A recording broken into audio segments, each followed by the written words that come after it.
Welcome to another vlog. This is my very first stay in Airbnb. So Airbnb tour చేసేద్దాం వచ్చేయండి.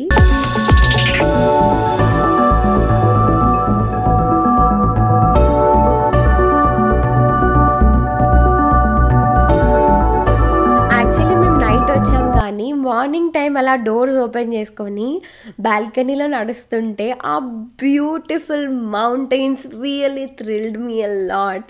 ఎందుకంటే I really love nature and it was really amazing. అసలు నా heart అయితే చాలా చాలా cherish హ్యాపీగా అనిపించింది. సో ఈ బ్యూటిఫుల్ ఎయిర్బిఎన్బిలో ఇది బాల్కనీ అనమాట. 2 ఎంట్రన్సెస్ ఉన్నాయి. ఇప్పుడు నేను వస్తుంది మెయిన్ ఎంట్రన్స్ అనమాట. ఇలాంటి good cosy and beautiful hall అయితే ఇచ్చారు. The seating capacity of the couch 6 members కూర్చోవచ్చు అనుకుంటా. అండ్ పిల్లల కోసం బోర్డ్ గేమ్స్ అయితే ఉన్నాయి. అండ్ ఆ పక్కనే లిటిల్ డైనింగ్ స్పేస్ కూడా ఇచ్చారు. This is the view from the kitchen. ఈ బ్లైండ్స్ ఉండడం వల్ల సరిగ్గా కనిపించట్లేదు, కానీ పైనుండి కార్స్ ఇట్లా వస్తూ ఉంటే ఆ గ్రీన్లో నుండి I was like wow.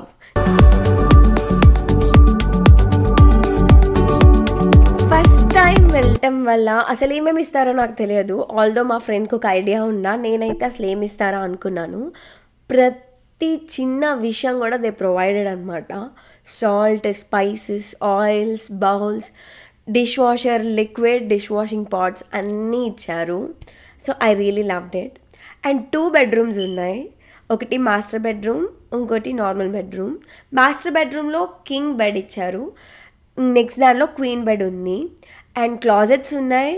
క్లాజెట్స్కి mirrors కూడా ఉన్నాయి అన్నమాట. సో కింగ్ బెడ్ ఉన్న మాస్టర్ బెడ్రూమ్కి అయితే అటాచ్డ్ వాష్రూమ్ ఉంది.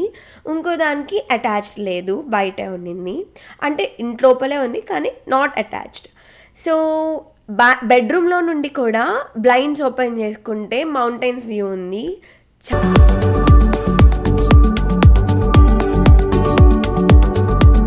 అండ్ వీళ్ళు వాషింగ్ మెషిన్ అండ్ డ్రయర్ కూడా ప్రొవైడ్ చేశారు.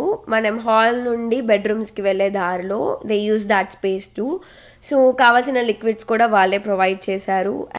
And this is the bedroom. ఈ బెడ్రూమ్కి అటాచ్ చేసి వాష్రూమ్ ఉంది కదా, ఆ వాష్రూమ్ కూడా not too big but it is good. వాళ్ళకి కావాల్సిన కండిషనర్, షాంపూ, బాడీ వాష్ అన్నీ ప్రొవైడ్ చేశారు. నాకు బాగా impressive part is the vanity lights they gave for the mirror. అంటే మిర్రర్ దగ్గర ఉన్న వ్యానిటీ లైట్స్ నా ఫేస్ అయితే బాగా ఎన్హాన్స్ చేశాయి. చూసుకునేటప్పుడు బాగా అనిపించింది. So I really loved it. So అక్కడ హ్యాండ్ వాషెస్ అన్నీ ఇచ్చారనమాట. ఈవెన్ టిష్యూ పేపర్స్, టవల్స్ అన్నీ కూడా ప్రొవైడ్ చేశారు. So I loved it. So both the బెడ్రూమ్స్లో క్లాజెట్ ఉంది, మిర్రర్స్ ఉన్నాయి అండ్ ఇలా హ్యాంగర్స్ కూడా ప్రొవైడ్ చేశారు. So that's a crazy part. తర్వాత యాక్చువల్లీ ఈ హోమ్ అంతా it is on a beautiful hill. అందుకే ఇంత క్లియర్గా హిల్ వ్యూ అయితే కనిపిస్తుంది, మౌంటైన్ వ్యూ అయితే కనిపిస్తుంది. ఇదంతా ఫాల్ టైంలో ఇంకా నెక్స్ట్ లెవెల్లో ఉండేది కావచ్చు, ఎందుకంటే ఆకులన్నీ ఫాల్ కలర్స్ అబ్బా చాలా బ్యూటిఫుల్గా ఉండిద్ది. ఇదేంటంటే మేము మా ఇంటి దగ్గర నుండి మా వెకేషన్కి మేము బుక్ చేసుకున్న కార్ అనమాట, 7 సీటర్. సో నైట్ పడుకుని పోయాం కదా, ఎర్లీ మార్నింగ్ లేచిన తర్వాత ఇలా ఫ్యామిలీ టైం అయితే చాలా బాగా స్పెండ్ చేసాం. బ్రేక్ఫాస్ట్ చేస్తూ వీ హ్యావ్ బ్యూటిఫుల్ టాక్స్. అందరం కలిసి కూర్చొని ఇంటి దగ్గర నుండి బ్రెడ్ అండ్ ఎగ్స్ తీసుకెళ్ళాం. సో అక్కడ బ్రెడ్ ఆమ్లెట్ చేసుకొని we had a very beautiful family time. మాకు కావాల్సిన ఇన్పుట్స్, థాట్స్ అండ్ కొంతసేపు అలా టీవీ చూస్తూ వీ స్పెండ్ ఆ వెకేషన్ అనమాట. Of course we prayed too. So this is how మా స్టేకేషన్ జరిగింది. నెక్స్ట్ వ్లాగ్లో మా వెకేషన్ ఎలా జరిగిందో చూపిస్తాను. Please do like, share and subscribe to my channel. Bye bye.